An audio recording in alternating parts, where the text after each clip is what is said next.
एरबांक ग्राम पंचायत जिंदाबाद जिंदाबाद जिंदाबाद एरबांक ग्राम पंचायत जिंदाबाद जिंदाबाद जिंदाबाद नालू भाई जिंदाबाद जिंदाबाद जिंदाबाद नालू भाई जिंदाबाद जिंदाबाद जिंदाबाद खोला वही जिंदाबाद जिंदाबाद जिंदाबाद खोला वही जिंदाबाद जिंदाबाद जिंदाबाद जिंदाबाद जिंदा मु घनश्याम मल्लिक एरबांक ग्राम पंचायत विजु जनता दल तरफ समर्थित प्रार्थी हिसाब से निर्वाचन अवतीर्ण होइछि।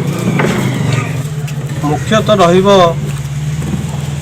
पानीय समस्या आउ रास्ता घाटर उन्नतीकरण जहाँ किछि बाकी रही जाइछि आउ पंचायतर विभिन्न प्रकार उन्नतिमूलक कार्यक्रम जो गुड़ाक सब ब्रेक होकर अच्छी ताकू केमी सुचारू रूप आगक आगेबी ता प्रति चेष्टा कर।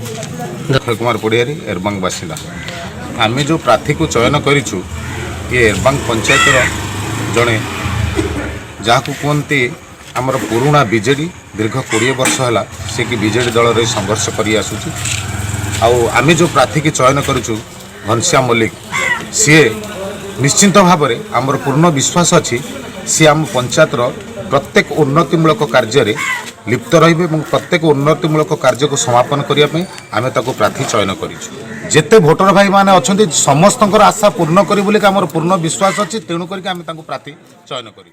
एरबांकर दीपक नायकों रिपोर्ट सत्य न्यूज 24। दर्शक बंधु रत्न न्यूज स्वतंत्र कार्यक्रम पंचायत परिक्रमा को आपण स्वागत करुच्ची मु संतोष।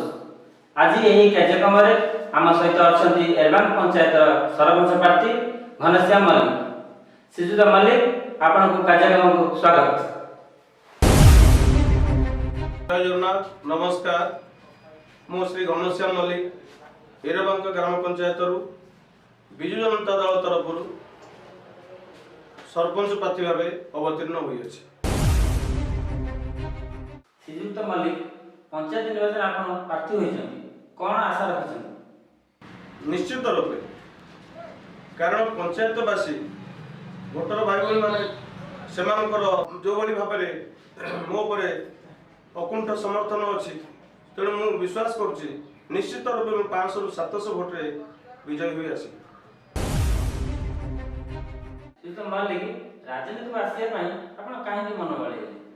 नहीं मन बड़ाई नहीं मु दीर्घ 20 वर्ष है राजनीति सहित वृत्तपोत भाव जड़ित अच्छी तेणु जेहेतु ये पंचायत प्रथम करी सीट रिजर्वेशन होती तेणु मु दल सहित थी तेणु मत दल तरफ जो आशीर्वाद मिली से राजनीति माने प्रार्थी हिसाब से अवतीर्ण हुई।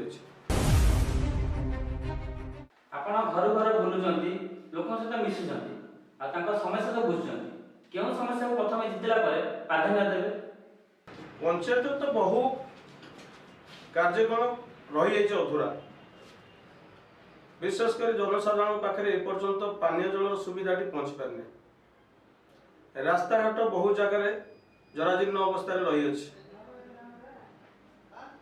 बाकी रहा महिला सशक्तिकरण जो सरकार अच्छी कार्यक्रम सेटार पुनरुद्धार हो पारनी पंचायत बाकी किसी गाँव में आपणकर जो रही श्मशान गृह सेगुड़ा बाकी रही ताकू पूरण पर चेष्टा करी बाकी रही काम गुड़िक रास्ता घाट पानीय जल स्वास्थ्यगत समस्या मु 100 ରୁ 100 मात्रा चेष्टा करी पूरण करने बाकी रहा महिला मान जो मिशन शक्ति गृह सेटा केमिति पंचायत रे खूब शीघ्र माने निर्माण करा जाय परिबो ता प्रति ध्यान देवी। पंचायत ठार विच्छिन्न अंचल भाव जो वार्ड गुड़िक रही गमनागमन जो सुविधा नहीं से प्रति मु ध्यान देवी। बाकी रहा पानीय जल समस्या प्रति डोर रे आमको स्वच्छ पानीय जल पहुँचार व्यवस्था करी गाँव में मंदिर मस्जिद उन्नतीकरण ध्यान देवी।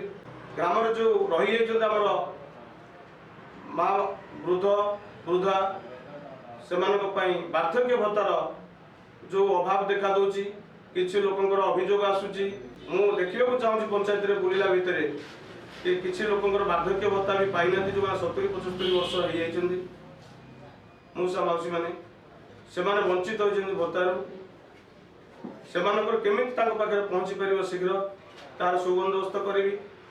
ବାକି ରହିଲା ପଞ୍ଚାୟତରେ କିଛି ଯୁବଗୋଷ୍ଠୀଙ୍କ ପାଇଁ ଯେଉଁ ଖେଳ ପଡ଼ିଆର ଅଭାବ ଅଛି, ତାର ଯେଉଁ ସମସ୍ୟା ଅଛି ସେ ସମସ୍ୟାକୁ ମୁଁ ସମାଧାନ କରିବା ପାଇଁ ଚେଷ୍ଟା କରିବି। ପଞ୍ଚାୟତର ଯେଉଁ ବିଶେଷ କରି ଆମ ପଞ୍ଚାୟତର ଯେଉଁ ଦଳିତ ବସ୍ତି ସବୁ ଅଛି, ସେ ଦଳିତ ବସ୍ତି ବହୁତ ଜରାଜୀର୍ଣ୍ଣ ଅବସ୍ଥାରେ ଅଛି। ଯେଉଁ ହରିଜନ ଭାଇମାନେ ମୋର ଅଛନ୍ତି, ଯେହେତୁ ମୁଁ ଜଣେ ହରିଜନ ପ୍ରାର୍ଥୀ ହିସାବରେ ନିର୍ବାଚନ ଅବତୀର୍ଣ୍ଣ ହୋଇଛି, ମୋର ପ୍ରାଥମିକତା ରହିବ ମୋ ହରିଜନ ଭାଇମାନଙ୍କୁ କେମିତି ସରକାରଙ୍କ ତରଫରୁ ଆସୁଥିବା ପ୍ରୋତ୍ସାହନକୁ ଅଧିକରୁ ଅଧିକ ମାତ୍ରାରେ ଆଣି ସେମାନଙ୍କ ପାଖରେ ପହଞ୍ଚେଇବି। ଆଉ ସେମାନଙ୍କର ରାସ୍ତାଘାଟ, ସ୍ୱାସ୍ଥ୍ୟଗତ ସମସ୍ୟା, ମେଡ଼ିକାଲ କେସ୍, ମୁଁ ତ ଆଗରୁ ସେମାନଙ୍କ ପାଖରେ ଅଛି ଏସବୁ ରାସ୍ତାରେ। ତେଣୁ ଯଦି ମୋତେ ପଞ୍ଚାୟତବାସୀ ଏ ନିର୍ବାଚନ ବୈତରଣୀ ପାର କରାନ୍ତି, ତାହେଲେ ମୁଁ ପ୍ରଥମ ଫୋକସ୍ ଦେବି ମୋ ହରିଜନ ଭାଇମାନଙ୍କର ଉନ୍ନତିକରଣ ପାଇଁ ଏବଂ ପଞ୍ଚାୟତରେ ଥିବା ମନ୍ଦିର ମସଜିଦ ତାକୁ କେମିତି ସୌନ୍ଦର୍ଯ୍ୟକରଣ ହୋଇପାରିବ। ଆମର ଛତିରିଆ ପଡ଼ିଆଠାରେ ଆମର ଯେଉଁ ବଟ ମହାପୁରୁଷ ଅଛନ୍ତି, ଆମର ବାଙ୍କସାହି ଇନ୍ଦାରୋଇଠାରେ ଯେଉଁ ଆମ ହିଞ୍ଜଳି ମା ଅଛନ୍ତି, ଏମିତି ବିଭିନ୍ନ ଦେବାଦେବୀ ଯେଉଁ ପଞ୍ଚାୟତ ସ୍ତରରେ ଅଛନ୍ତି, ସେ ମାଙ୍କର ଉନ୍ନତିକରଣ ପାଇଁ ମୁଁ ପ୍ରାଥମିକତା ଦେବି। ଆପଣ ଏବେ ପଞ୍ଚାୟତ ମଇଦାନରେ ଅଛନ୍ତି, ଲୋକଙ୍କ ସହିତ ମିଶୁଛନ୍ତି, ତ ପଞ୍ଚାୟତବାସୀକୁ କ'ଣ କହିବେ? ନମସ୍କାର, ଜୟ ଜଗନ୍ନାଥ। ଶେଷରେ ମୁଁ ପଞ୍ଚାୟତବାସୀଙ୍କୁ କହିବି, ମୁଁ ବିଜୁ ଜନତା ଦଳ ତରଫରୁ ସମର୍ଥିତ ପ୍ରାର୍ଥୀ ହିସାବରେ ଏ ନିର୍ବାଚନ ଅବତୀର୍ଣ୍ଣ ହୋଇଅଛି। ତେଣୁ ମୋର ଚିହ୍ନ ହେଲା ଖୋଲା ବହି ଚିହ୍ନ। ମୁଁ ଖୋଲା ବହି ଚିହ୍ନରେ ପଞ୍ଚାୟତବାସୀଙ୍କୁ ଅନୁରୋଧ କରୁଛି, ବିପୁଳ ସଂଖ୍ୟାରେ ମୋହର ମାରି ଜୟଯୁକ୍ତ କରାଇଲେ ମୁଁ ଆପଣଙ୍କ ନିକଟରେ ଚିର ଋଣୀ ହେବା ସହିତ ପଞ୍ଚାୟତର ଆଗାମୀ ଦିନରେ ଉନ୍ନତିମୂଳକ କାମରେ ନିୟୋଜିତ ହୋଇପାରିବି।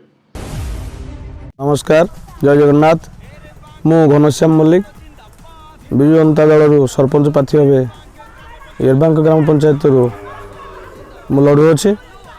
दीर्घ 20 वर्ष है विजु जनता दल में जड़े सेवक हिसाब से कम कर आगामी दिन में सेवक हिसाब से ये पंचायतर खटिखिया दिन मजुरिया कम करी। पंचायत जेकोसी समस्या अच्छी ताकू मु जो भाई आज डोर कैंपेनिंग रे घर घर बुली भोट भिक्षा करुच्ची, प्रति डोर टू डोर बुली 5 वर्ष भितर लोक मानकर समस्या बुझी ताकू केमी समाधान करि पारिबी से भितर चेष्टा करी। जय जगन्नाथ।